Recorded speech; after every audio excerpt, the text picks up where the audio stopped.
Friends, I am Aprati. Welcome back to our channel plants space. आज हम आपसे chrysanthemum, जिसको गुलदाउदी या शेवांती भी कहते हैं, कि मदर प्लांट को ठीक करना बताएंगे। मदर प्लांट यानी लास्ट ईयर का पौधा, जिसमें से इस साल हमने कटिंग्स लेकर नए पौधे भी तैयार किए हैं। तो एक साल पुराने पौधे को मदर प्लांट कहा जाता है।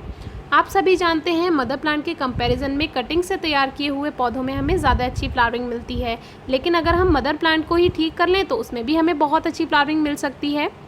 तो ये हमारा लास्ट ईयर का पौधा है, तो एक साल से ये पॉट में लगा हुआ है, तो इसमें फर्टिलाइज़र की मात्रा भी कम हो जाती है, इसीलिए मदर प्लांट बहुत अच्छी फ्लावरिंग नहीं कर पाते हैं। तो सबसे पहले इसको ठीक करने के लिए हमें रीपॉट करना होगा। रीपॉटिंग के लिए आप थोड़ी सावधानी बरतें, और इनकी टहनियाँ बहुत नाजुक होती हैं गुलदाउदी की, तो आप इसमें बहुत ध्यान रखें ये टूटने ना पाएँ। और इसको रीपॉट करने के लिए हम सबसे पहले साइड से इसकी थोड़ी थोड़ी मिट्टी को हटा देंगे। ये बहुत आसानी से बाहर आ जाएगा, क्योंकि एक साल से ये इस पॉट में है और इसकी रूट बाउंड हो चुकी हैं, यानी कि एक बॉल सा पूरा बन गया है। तो ये बहुत आसानी से ऐसा का ऐसा मिट्टी को साथ लेकर बाहर आ जाएगा। क्राइसैंथेमम को आप जितना भी बड़ा पॉट देंगे उसमें ही वो फैल जाता है, और एक साल में ही उसकी रूट्स उसमें पूरी तरह एक बॉल सी उसकी बन जाती है। तो इसीलिए आप क्राइसैंथेमम को एक साल में एक बार रिपोर्ट ज़रूर कीजिए। नए पौधे तो आप तैयार कर ही लेते हैं कटिंग से, हमने आपसे शेयर किया हुआ है, और इसकी पिंचिंग भी की जाती है। जितनी ज़्यादा आप टिपर से इसको पिंच करेंगे उतनी ही ज़्यादा इसमें अच्छी ग्रोथ होगी और बहुत अच्छी फ्लावरिंग पौधा दे पाएगा। तो वो सब तो हम आपको बता चुके हैं, लेकिन मदर प्लांट के बारे में आपको ज़्यादा जानकारी बहुत कम मिल पाती है लोगों से। तो देखिए, पॉट में ड्रेनेज होल है, इसका मतलब जब पॉट में ड्रेनेज होल सही से होता है तो प्लांट बहुत अच्छे से ग्रोथ कर पाता है। तो आप देख सकते हैं कि कितना अच्छा इसमें एक रूट बॉल बन चुकी है इसकी, लेकिन ये रूट बाउंड हो चुकी हैं क्योंकि इतनी ज़्यादा हो जाती हैं। तो जब हम ऊपर से भी इसमें फर्टिलाइज़र देते रहेंगे तो भी इसमें ज़्यादा नहीं लग पाएगा और ये अच्छी ग्रोथ नहीं कर पाएगा।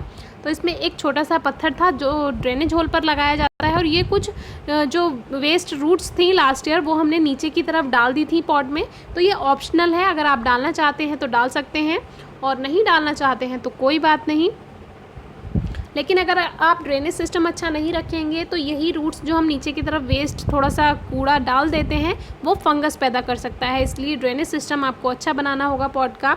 और अब जितनी भी एक्स्ट्रा रूट्स हैं हम इन्हें कट कर देते हैं, इसमें आप बिल्कुल भी परेशान ना हो। ये हम हर साल करते हैं और काफ़ी एक्सपीरियंस है हमें इसका। तो बस जो मेन रूट बॉल है वो आपको डिस्टर्ब नहीं करना है, बाकी इसकी जो एक्स्ट्रा रूट्स हैं, जो जड़ें हैं, आप उनको कट कर सकते हैं और बिल्कुल भी परेशान ना हो, आपका पौधा बिल्कुल बेकार नहीं होगा। और इस पर से जितनी भी एक्स्ट्रा सॉइल है उसको हम हटा देते हैं। लेकिन ये काम आपको रेनी सीज़न में ही करना होगा, या तो जुलाई, अगस्त और सितंबर में। आपको 15 सितंबर बल्कि 10 सितंबर से पहले पहले ये काम आपको कर लेना है, क्योंकि फिर इसमें रूट्स आने लगती हैं, रूट्स नहीं, फ्लावर बर्ड्स यानी कलियां आने लगती हैं। तो फिर वो सही समय नहीं है इसको डिस्टर्ब करने का, क्योंकि इतना समय तो पौधे को मिलना ही चाहिए कि इसकी जड़ें फिर से डेवलप हों और फिर से ये ग्रोथ करने के लिए अच्छे से तैयार हो सके और बहुत अच्छी कलियां हमें दे पाए और बहुत अच्छी फ्लावरिंग हमें इस पौधे से मिल पाए। तो यही मिट्टी हम यूज़ करने वाले हैं, बस इसमें से जो एक्स्ट्रा रूट्स हैं जो हमने अभी कट किए हैं उनको हटा देंगे, और बाकी यही मिट्टी को अब हम यूज़ कर लेंगे। सैंडी सॉइल है, हम आपको बताते हैं कि हम रेत मिलाते हैं। अगर रेत नहीं है आपकी मिट्टी में तो थोड़ा सा आप सैंड ज़रूर ऐड कीजिए, और गोबर की खाद या कंपोस्ट या वर्मी कंपोस्ट, जो भी ऑर्गेनिक फर्टिलाइज़र आपके पास हो, आप उसको मिक्स कीजिए। पॉटिंग मिक्स आप कोई भी बना सकते हैं, जैसे कि 60% Sandy soil, 40% cow dung, compost, vermi compost, कुछ भी, या फिर आप 50% भी रख सकते हैं। और सैंड नहीं है तो आप उसमें 20% सैंड ज़रूर मिलाइए, यानी कि 40% मिट्टी जो कि नॉर्मल गार्डन सॉइल है, 20% सैंड और 40% उसमें कोई भी ऑर्गेनिक फर्टिलाइज़र जो भी आपके पास है। ड्रेनेज होल होना पॉट में ज़रूरी है, उस पर एक छोटा सा पत्थर रख देना है और फिर सॉइल मिक्सचर डालकर उसमें ये पौधा ऐसा का ऐसा ही रख देना है। मेन रूट बॉल जो है वो हमने डिस्टर्ब बिल्कुल नहीं किया है, तो इस बात का आप बहुत अच्छे से ध्यान रखें। और किसी भी प्लांट को रिपॉट या ट्रांसप्लांट करते हैं तो आप कम से कम 2 दिन उसको धूप में मत रखिए। तो उससे क्या होगा, प्लांट शॉक में नहीं जाता है, नहीं तो फिर वो धूप में रहेगा तो उसको एक्स्ट्रा एनर्जी लगेगी। तो इसीलिए आप उसको 2 दिन धूप में मत रखिए, शेड में ही रखिए। ग्रीन नेट के नीचे भी धूप आती है, इसीलिए ग्रीन नेट के नीचे भी मत रखिए। एक कमेंट आया था तो हम आपको बता देते हैं, उन्होंने ट्रांसप्लांट करके ग्रीन नेट के नीचे रखा था, तो उसमें पौधे मर भी सकते हैं, इसीलिए आप उसको शेड में रखना है, धूप में बिल्कुल नहीं रखना है।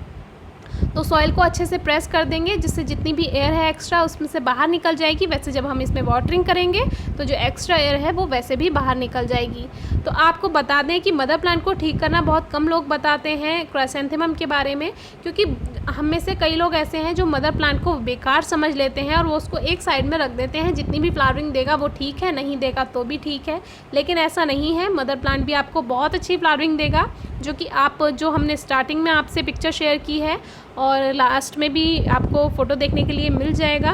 तो लास्ट ईयर की वो पूरी वीडियोज़ हैं जिसमें हमें बहुत अच्छी फ्लावरिंग मिल गई थी। और अगर प्लांट ज़्यादा बड़े हैं और इधर उधर गिर रहे हैं तो ये हम आपको दिखाने के लिए बता रहे हैं। इस तरह से आप उनको बांध भी सकते हैं, या फिर जो छोटे छोटे बांस की लकड़ियाँ होती हैं उनसे भी आप सपोर्ट दे सकते हैं। तो जो बाकी हमारे क्राइसैंथेमम के प्लांट्स हैं उनमें भी हमने यही काम किया है। तो इसमें ग्रोथ हो रही है, पिंचिंग भी की थी।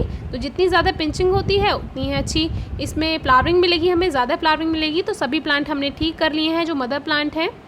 तो इस तरह से अगर कोई क्वेरी है, क्वेश्चन है, कमेंट बॉक्स में पूछिए, फेसबुक पेज पर पूछिए, इंस्टाग्राम पेज पर पूछिए, और वीडियो कैसी लगी है ज़रूर बताया कीजिए। तो इस तरह से हमारे सारे प्लांट ठीक हैं और ये लास्ट ईयर की फ्लावरिंग है, कैसी लगी ज़रूर बताइए। Thank you.